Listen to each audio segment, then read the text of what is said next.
Hi guys, so I'm joined by Fabio Spezia and Alessio Cavatori, and we're going to talk about Fireforge games and a new game coming out called Deus Vult.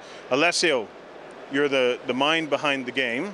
Do you want to give us a lowdown on what it's all about? Yes, of course. So the new game, Deus Vult, here, I don't know whether you can see it, but we'll go through that later. It's basically been designed by myself and Dylan Owen and Fabio. Fabio had a big input in it as well. And the no, quite a big input, I think. It would have been a lot simpler if I had my way. And what we get is basically a game that covers combat in the Middle Ages, really. Yeah. So it can be used for pretty much the entire Middle Ages, but it focuses on the Crusades. Yeah. Because Fabio is going to talk later about the range they're producing, so very much it focuses on Crusades, not just Crusades in the Holy Land, Crusades in the north against Russians, against all sorts of heretics. Yeah. But well, speaking of heretics, give me a rundown on for a 101 of the Crusades. Okay, who were the armies and where did they fight? Just in a nutshell. Well, there were a lot of Crusades, but normally people refer to the ones against the Muslim armies in the Palestine and basically the Western armies, which comprised of different countries, different orders of militant knights. There were like how many in total Crusades? There are nine Crusades in total. In the Holy Land. Yes, in the Holy Land. And plus, did they all happen at different times, or did they overlap? Different times in different centuries. Yeah. And the first Crusade, is the most famous because it conquered Jerusalem, for example. Well, which of the Crusades was the one that was led by Richard the Lionheart? Third. Yes, the first. Third. The third Crusade. The fourth Crusade. Because the period we are focusing on with the game is the 13th century. Yeah. So the 12th and 13th century. So it is really the Middle Ages. 1,000 years of war here we're looking at. Yes, so, medieval period is a very huge period for warfare. So in time. And in terms of armies, this is where we're going to see the likes of the Teutonic Knights, the Knights Templar, the Hospitaliers, Kingdom of Heavens, armies. Yeah, and was it Solomon was the Muslim? Saladin. Saladin. Yes, which was a great hero on the Muslim side. Yes. So in terms of the dynamics of the game, then Alessio, it's is there any kind of interesting kind of dynamics that set this apart? Yes, mechanic-wise, there's I think a couple of things that are interesting and very good fun from the feedback we're getting. The first one is that the characters, basically the leaders, the leaders of the battalions, have a lot of character to them. They basically, imagine you build your army with all your divisions or your battalions led by these, noble knights, and then you roll for their stats and their abilities, their virtues and their flaws.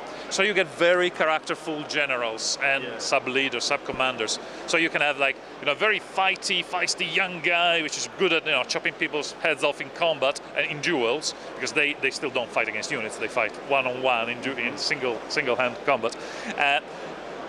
But maybe the guy is completely incompetent at leading his men. So he kind of gets carried away with fighting and having duels and stuff and just leaves the men behind and forgets about them. Or the other way around, you can have a leader which is actually old geezer. So the moment a young lad gets his hand on me, he's dead. But on the other hand, he's very cunning and very good at leading his men and beloved by his troops. And so the first thing is, yes, the characters are definitely very characterful. The characters are characterful. So that's one big thing. And of course, if you play in tournaments, because we thought of tournament play, if you play in tournaments, there's a standard way of doing it, and you can use points and stuff. So it's not like you always have random stuff if you don't want to. But it played in the spirit is really good fun. So that's one big thing. The other thing that is very interesting and different is the mechanics of actually the turn system, which is effectively you have, imagine again, you have 4 commanders in your army. You will have a card for each of the commanders.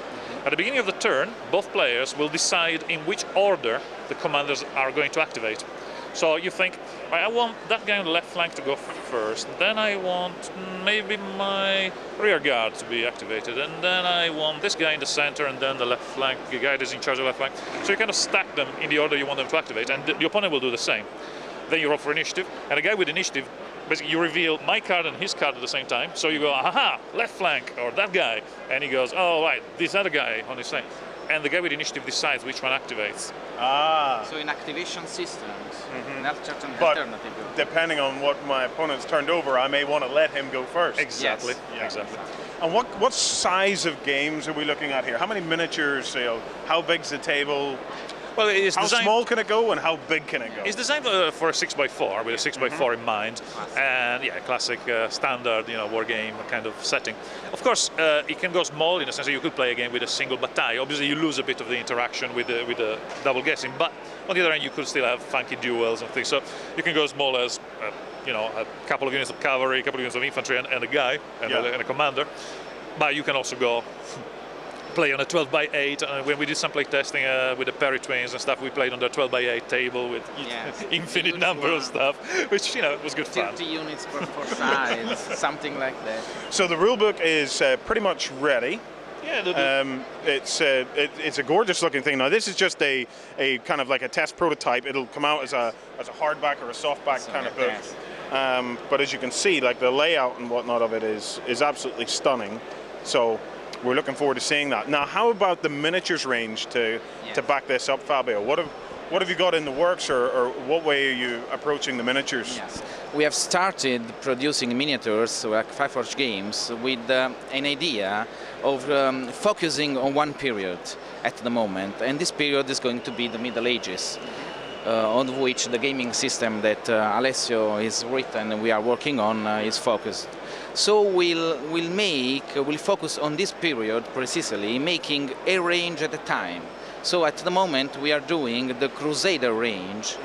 So we have our first release, the Teutonic Knights, a famous unit of cavalry in the Middle Ages, one of the best heavy cavalry in Western Europe.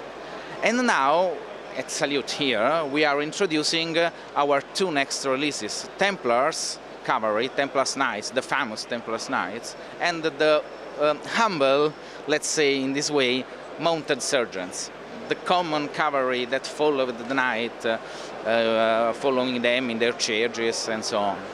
So, and then we'll have for Christmas we'll have 3 infantry boxes, and we'll complete the range with the metal and resin releases during this period, during 2012. Yeah, and that's for the characters that are very characterful. Yes, characterful characters. Yes, characters for characters. We'll also have a knight with Alessio.